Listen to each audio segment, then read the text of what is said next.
Gold buyers మీరు తాకట్టు పెట్టిన బంగారాన్ని విడిపించి ఈ రోజు ఉన్న మార్కెట్ ధరకు కొనబడును.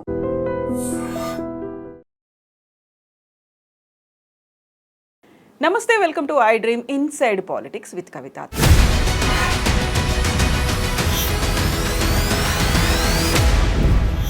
తెలంగాణ రాష్ట్రంలో అత్యంత ప్రతిష్టాత్మకంగా రేవంత్ సర్కార్ కులగణన సర్వే చేపట్టింది. రిజల్ట్స్ను కూడా అనౌన్స్ చేసింది.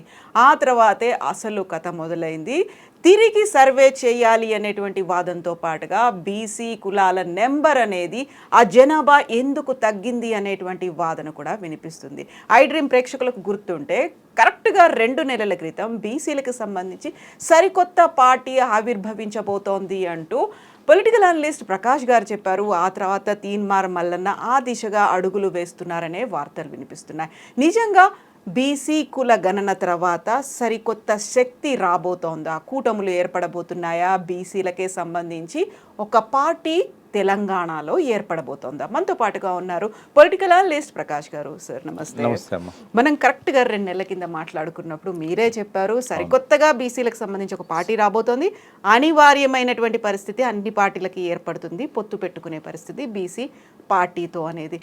ఆ దిశగా అడుగులు ఆల్రెడీ పడ్డాయా తెలంగాణలో? అంటే ప్రజల్లో ఎక్కడైతే బీసీ జనాలు ఉన్నారో, ఆర్గనైజేషన్స్ ఉన్నాయో, మీటింగ్స్ అవుతున్నాయో ప్రతి దగ్గర కూడా ఈ వాదనకు బలం చేకూరుతుంది. ఏంటంటే ఏ పార్టీలో మనం ఉన్నా మనం సెకండ్ క్లాస్ వ్యక్తులుగానే ట్రీట్ చేయబడుతున్నాం. మన అనుకూల విధానాలను మనం వాళ్ళని ఒప్పించి చేసుకోలేకపోతున్నాం.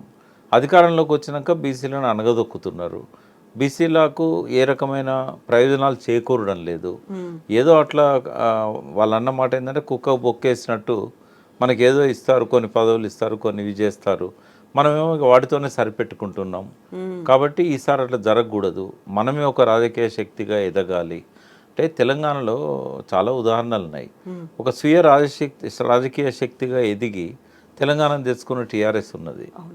తర్వాత ప్రశ్నించే గొంతు పేరుతోని ముఖ్యమంత్రి అయిన రేవంత్ రెడ్డి కనబడుతున్నాడు. అసాధ్యం ఏది కాదు. జనసేన 2 సార్లు ఓడిపోయినా కూడా 3వ సారి అక్కడ అధికారంలోకి వచ్చింది. అంటే ఇవన్నీ చూస్తున్నప్పుడు ఏంటంటే దేవేందర్ గౌడ్ పార్టీ నిలబెట్టుకోకపోవచ్చు, చిరంజీవి నిలబెట్టుకోకపోవచ్చు. ఆ 2 ఉదాహరణలు చూసి మనం అట్లా ఎందుకు అనుకోవాలి? మనం ఖచ్చితంగా నిలబడదాం. జనబలం అయితే మనకు ఉన్నది, ధనబలం లేకపోయినా ఆ ధనబలాన్ని కూడా సమకూర్చుకుందాం. కొంతమంది ఆ పార్టీలలో అడ్జస్ట్ కాలేకపోతున్నారు. వాళ్ళకి ఆ శక్తి ఉంది, పార్టీ పెట్టి నడుపుకోగలిగే శక్తి ఉంది. మల్లన్నే కావచ్చు, రేపు బీజేపీ అధ్యక్ష పదవి ఇవ్వకపోతే, కేంద్రంలో కూడా తీసుకోకపోతే ఈటల రాజేందరే బయటకు వచ్చి పార్టీ పెట్టవచ్చు. ఆ రోజు ఉన్న ప్రత్యేక పరిస్థితి ఏంటంటే ఎలక్షన్లు దగ్గరగా ఉన్నాయి. ఆయనకు సపోర్ట్గా ఎవరు ముందుకు రాలేదు, ఏది టీఆర్ఎస్లోంచి బయటకు వెళ్ళినాక. వాస్తవంగా ఈటల రాజేందరు వేరే పార్టీ పెడదామనే చాలా ప్రయత్నం చేశాడు. ఆలస్యం చేయడం కూడా, వేరే పార్టీలో పోకుండా అందరి దగ్గర పోయి మాట్లాడడం, ఇదంతా కూడా ఏంటంటే శక్తులు కలిసి వస్తే తనే పార్టీ పెట్టాలని అనుకున్నాడు. అంటే చాలా దగ్గర దాకా ప్రయత్నాలు వచ్చి పోయినాయి. ఇప్పుడు రేపు మళ్ళీ నన్ను షోకాజ్ నోటీస్ ఇచ్చారు, రేపు సస్పెండ్ చేశారనుకోండి, మళ్ళీ నూకుంటాడా సైలెంట్గా? కాబట్టి ఇంటర్నల్గా చాలా జరుగుతూ ఉంది. బట్ నేను బయటకు కనబడే దాని మీద అనాలిసిస్ చేయగలుగుతా. పార్టీ ఏర్పడుతుంది, ఇవాళ కాకపోయినా కొద్ది ఆలస్యంగానైనా పార్టీ అనేది వస్తుంది. ఒక 20 నుంచి 30 మంది ఎమ్మెల్యేలను గెలిపించుకునే దిశలో బీసీ క్యాండిడేట్స్ ఆలోచిస్తున్నారు. ఎలక్షన్లో పోటీ చేసేవాళ్ళు కానీ అన్నిటికీ వాళ్ళు సమాహితం అవుతున్నారు. కాబట్టి డెఫినెట్గా నెక్స్ట్ ఎలక్షన్స్ నాటికి ఆ బీసీ పార్టీ అనేది వస్తుంది. ఇంకో పక్కన బీజేపీ ఒంటరిగా పోటీ చేయకుండా జనసేన టీడీపీని కూడా కలుపుకొని ఇక్కడ వాళ్ళ ప్రయత్నాలు కూడా స్టార్ట్ అయినాయి. ఇక్కడ బీసీలకు పవన్ కళ్యాణ్ సపోర్ట్ కూడా దొరుకుతుంది. తర్వాత బీసీలకు మేమే ఎక్కువ ఇదివరకు ప్రాధాన్యత ఇచ్చామని చెప్పి చంద్రబాబు నాయుడు కూడా వస్తాడు. తర్వాత ఇదే బీజేపీ మేము బీసీ వాదాన్ని నింపించాం, మేమే ముఖ్యమంత్రిని చేస్తామని చెప్పాము అని చెప్పి బీజేపీ వాళ్ళు కూడా బీసీలకు సపోర్ట్గా ఉంటారు. వాళ్ళిద్దరి మధ్య అలయన్స్ సింక్ అయింది అనుకోండి, ఈజీగా 20 మంది బీసీలు ఎలక్ట్ అవుతారు. ఏది ఈ పెట్టబోయే పార్టీ నుంచి. ఒకవేళ ఆ కూటమితోనే కనుక బీసీలు ఇంకా తెలంగాణ కోసం వాళ్ళ ఆంధ్ర నాయకులని ఇంకో 4 ఏళ్ల తర్వాత మాట్లాడే అవకాశం ఉండదు. ఆ దాదాపుగా వాదనను టీఆర్ఎస్ డైల్యూట్ చేసింది కంప్లీట్గా. కలిసిపోయారు ఇక్కడ దాదాపుగా అంత ఇక్కడ ఉన్న వాళ్ళందరూ ఇక్కడ జనంలో కలిసిపోయారు. ఇప్పుడు వాళ్ళ డామినేషన్ కూడా ఏం లేదు, కలిసి వస్తారు వాళ్ళు. ఇప్పుడు తెలంగాణలో బీసీలు పార్టీ పెట్టినప్పుడు అక్కడ నుంచి వచ్చి ఇక్కడ సెటిల్ అయిన వాళ్ళు వాళ్ళతోనే ఉంటారు. కాబట్టి రేపు ఒకవేళ ఈ మూడు పార్టీలు పక్కకు పెడితే, కాంగ్రెస్ టీఆర్ఎస్ని పక్కకు పెడితే బీజేపీకి అవకాశం ఉంది.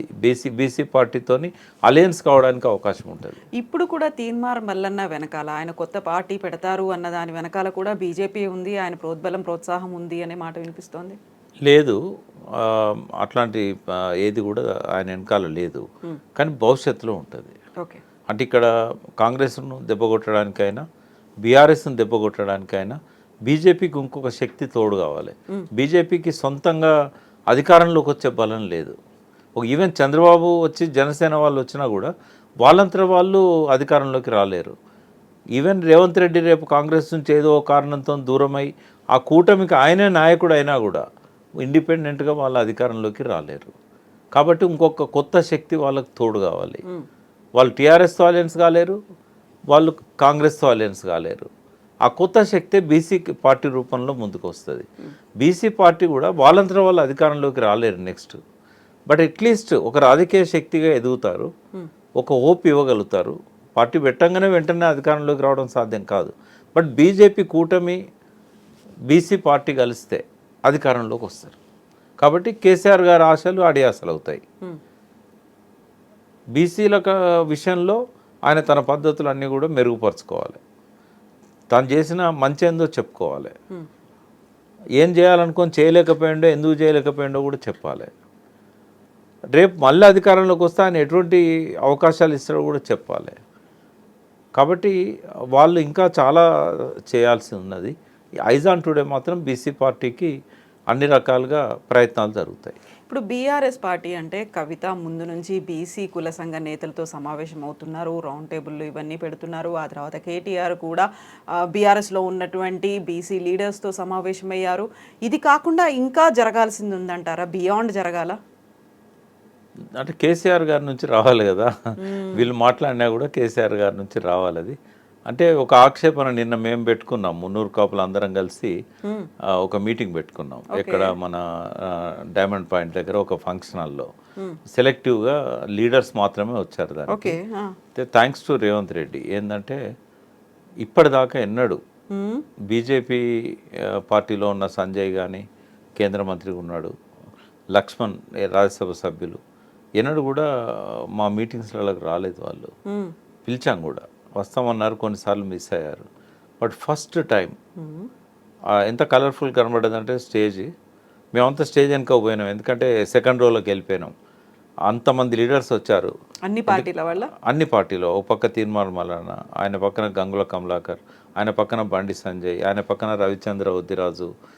అంటే అన్ని బీజేపీ, కాంగ్రెస్ అండ్ టీఆర్ఎస్, 3 పార్టీల ముఖ్యమైన నాయకులు నిన్న ఆ స్టేజ్ మీద కనబడ్డారు. ఎవరు మిస్ కాలేదు. అంటే అటువంటి సంఘీభావం వస్తున్నది అని అంటే తప్పకుండా థ్యాంక్స్ చెప్పాలి రేవంత్ రెడ్డికి. కులగణన అనేది ఆయన ఈ రకంగా మలచకపోతే అందరు వచ్చేవాళ్ళ. కాబట్టి బీసీల ఐక్యతకి, బీసీ పార్టీ ఆవిర్భావానికి దోహదం చేసే అంశం ఇది. కులగణన గురించి చూస్తే మనకేంటంటే రేవంత్ రెడ్డి చాలా పెద్ద బ్లండర్ చేశాడు. అంటే కొన్ని సెక్షన్లతోని ఆడుకోవద్దు అనే అపరిపక్వతతో తమాషాలు చేస్తున్నాడు. ఆయన బీసీల సత్తా ఏందో ఆయనకు తెలియదు, బీసీల యొక్క పవర్ ఏందో ఆయనకు తెలియదు. బీసీలతో పెట్టుకున్నాడు. బీసీలతో పెట్టుకుంటే మటాష్, ఇంకేముండదు ఆయనకి. ఇప్పుడు రేపు ఎలక్షన్స్ వచ్చినాయంటే రేవంత్ రెడ్డిని వాళ్ళు ప్రొజెక్ట్ చేస్తే అసలు కాంగ్రెస్ మొత్తం మట్టి కొట్టుకపోతుంది. ఎందుకంటే ఇంతకాలం బీసీలకు అన్యాయం జరిగింది. అందులో ఎటువంటి, అది ఏ పార్టీ అన్నా కానీ కేసీఆర్ గారు కూడా కొంత చేయాల్సిందంతా చేయలేకపోయాడు. అన్యాయం చేయకపోయినా కొంత చేయాల్సినంత చేయలేకపోయాడు.